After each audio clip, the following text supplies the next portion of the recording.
Let's move on now. From a pariah to the peak of political power, the son of the late Philippines dictator Ferdinand Marcos has now won a landslide presidential election victory, securing almost 30 million votes, which is more than double the tally of his rival. With more than 90% of an initial count now concluded, Marcos Jr., who is popularly known as Bong Bong, thanked his supporters for overwhelmingly voting for him, but stopped short of claiming victory, warning that the count is not done yet.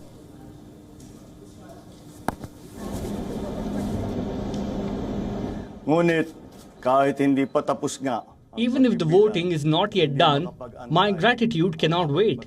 I extend my thanks to everyone, to all who helped out, to all who joined our cause, to your sacrifices, to your hard work, to your time, your abilities, your eagerness.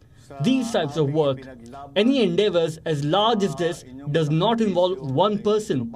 It involves many people working in many different ways, and to all of them, I thank you.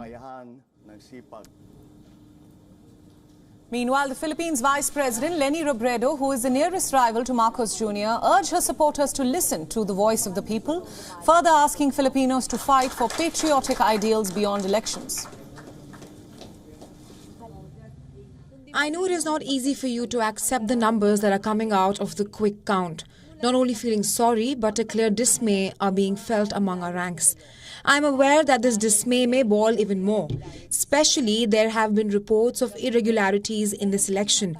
Up to now, there are people whose votes have not been counted. There are people who are at the voting centers and remain there up to now, waiting for the ballot to be inserted into the machine.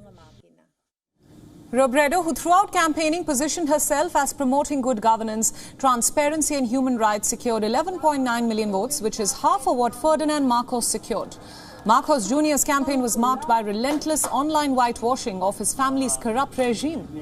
However, while his supporters celebrated on the streets, there were scores of protesters who held demonstrations outside the election office in Manila, where they held up anti-Marcos placards and chanted slogans.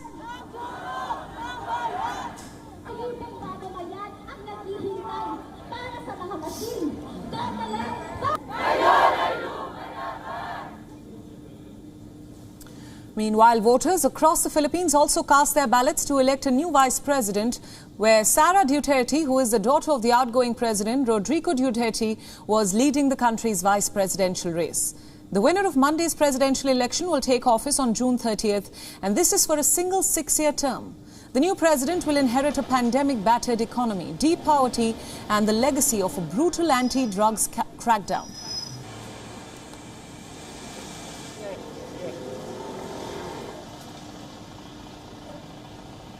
WION World is One is now available in your country. Download the app now and get all the news updates on the move.